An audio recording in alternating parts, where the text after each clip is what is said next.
APB Alternative Party of Bodoland Political Hanja Rajkanti Doloni Di Harimu बिथांनि माखासे बिबुंथि ना जों बेखौ एसे खोनासंनानैबो लानि लोगोसे गोबां राजखान्थि दोलोनि दैदेनगिरिफोरा बुंदों सोरबाया वेलकाम खालामदों सोरबाया माने मोनसे गुबुन एंगेलै माखासे बाथ्रा बुंदों दा बिदियाथ' सोलिलायबाय थागोन जालायबाय थाखागोन जालायखानांगौ दान्थे बिदान्थेया नङाब्ला राजखान्थि दोलोहा माब्लाबाबो गोरा गोख्रों थाया सान्तिपुरनिफ्राय सफैदों लोगोसे सफैनाय लगे लगेनो मोनसे बिथां पन्च बिबोनां बिथांनिसिम रोजा रोजा थेंक्स बावहरनाय थाबाय थ' आं दिनै न'आव गैयामोन थ' बावहाय बिथांमोना फैदोंमोन आंनि न'आवहाय फैनो मोनसे सरप्राइज होफैदों थ' थांनाय बोसोरावबो बेफोरबायदिनो ना बिब'खौ होफैदोंबो आंखौबो होफैदों थांनाय बोसोरावबो सेम बेफोरबायदिनो सरप्राइज मोनसे बा होफैदों थ' बिबोनां पन्च आरो सालदेब बिथांनिसिमबो रोजा रोजा थेंक्स बावनाय थाबाय थ' जोंथ' आरो थेंक्स बावनायनि अनगायैथ' जेबो होनो हाया थ' जाय हक जों नायनानै लानि APB पलिटिकल राजखान्थि दोलोनि अबेबा बाउन्डारि वाल बानायनाय बाखि 38 टा डिपार्टमेन्टखौ जों उन्दु सोनानै थानाय नुयो जायनि थाखाय जोंनि समाजा दिनै गरिबनिफ्राय गरिब जादों जायनि थाखाय दिनै जोंनि समाजा बिकलंग जानानै दङ हेन्डिकेप जानानै दङ बेखौ जोङो नुदों दिनै एजुकेशन डिपार्टमेन्ट जोंहा दङ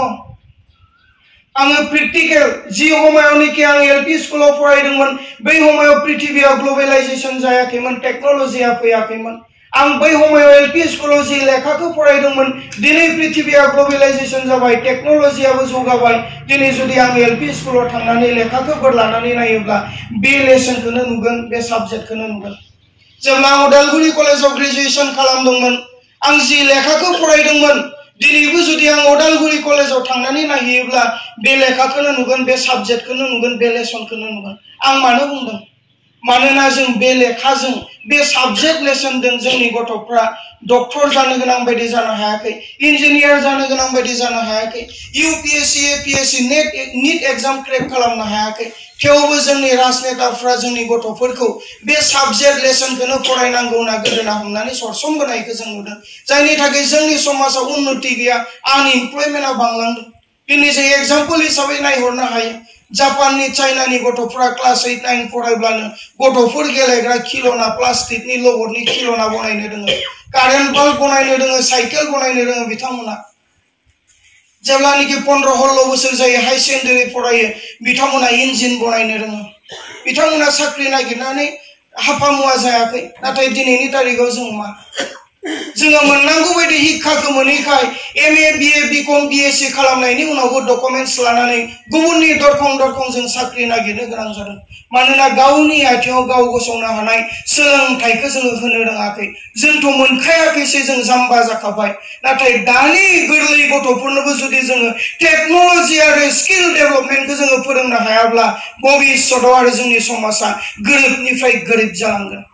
जों बेखौ नुदों आरो बेफोरखौ मावनाय जोङो नुवाखै बेफोरखौ गोग्लैसोनानै थानाय जोङो नुदों बेनिखायनो जोङो दिनै रायजोनि गेजेराव खामानि मावनो थाखाय फैदों दुर्भाग्यजनक BTC सुक्ति जानाया 22 बोसोर जालांबाय दिनैसिम मेडिसिन लेबरेटरि टेस्ट जाया जायनि थाखाय जोङो लोमजाब्ला सरकारि हस्पिटालाव थाङालासिनो प्राइभेटआव जोङो नायजायो नाथाय डक्टरा एखे जाय डक्टरा सरकारि हस्पिटालाव ट्रिटमेन्टखौ होदों बे डक्टरानो प्राइभेट चेम्बाराव ट्रिटमेन्टखौ होदों थेवब्लाबो जों 500 टाका होनानै प्राइभेटआव नायजायो मानोना सरकारि हस्पिटालनि मेडिसिना लेबरेटरि टेस्ट जायैखाय बेवहा 4th क्वालिटी 5 क्वालिटी मेडिसिनखौ साप्लाइ खालामनानै इयंजों लोगो नांना कोटि कोटि थाखा लुटि पुटि जानानै थाङो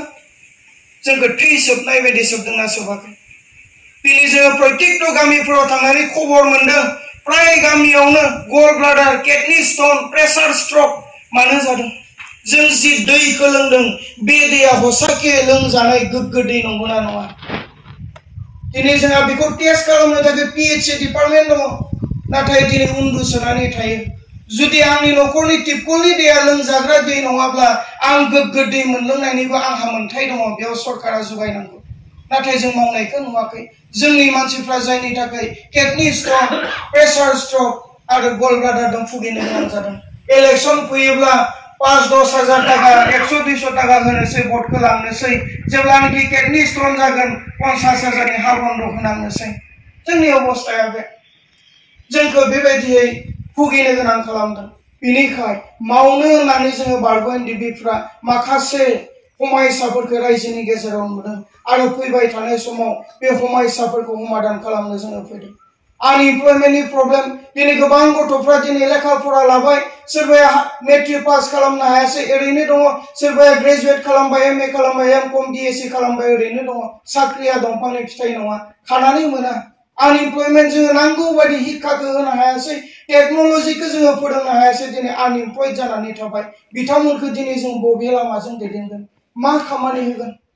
दिनै नाजासेयावबो हायाखै नाथाय मावग्रा मानसि थायोब्ला हायो आं एग्जाम्पल हिसाबै मोनसे बाथ्राखौ बुंनो नागिरो दिनै जोङो जुदि उदालगुरि टाउनाव थाङोब्ला जायफोरखौ जोङो गुरखा होनना बुङो नेपालि होनना बुङो बिथांमोननि न'फोरखौ जोङो नायखोनो गोनां जाबाय जोंनि न'फ्रा थालांबाय एग्जाम्पल बियो आरो बिथांमोना मानो हादों मानोना बिथांमोना जोंनि बिटिआरनि आसामनि भारतनि साकरिखौ नेबाय थाया बिथांमोना फरायनायानो जा एजुकेटेडआनो जा नन एजुकेटेडआनो जा नेपालाव थाङो स्पिकिं कोर्स लायो आरो नेपालनिफ्राय भिजा पासपर्ट लानानै आउट अफ कान्ट्रियाव दुबाइ बायदियाव लन्डन बायदियाव आमेरिका बायदियाव खामानि मावहैयो आरो बिथांमोना थाखा लाना फैना बिल्डिं बानायो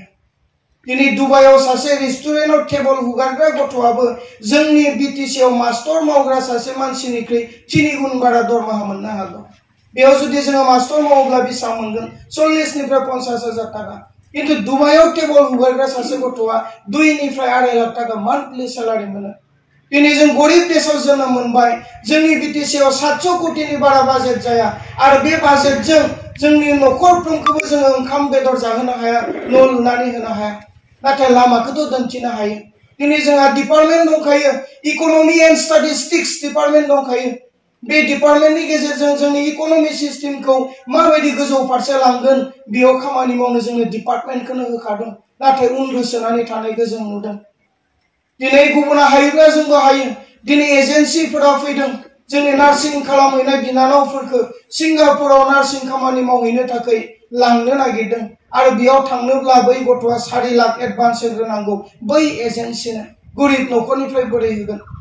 बेनिखाय फैबाय थानाय समाव बे आनइमप्लयमेन्टनि सेंग्रा सिख्लाफोरनि जेंनाखौ फोजोबनो थाखाय जोङो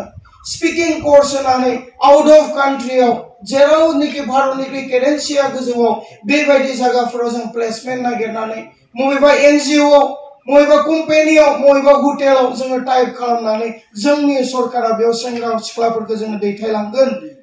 आमेरिकायाव सासे व्यक्तिया जुदि साकरि मावोब्ला मासाव 1 लाख मोनोब्ला 10 बोसोर जुदि बिथाङा खालामोब्ला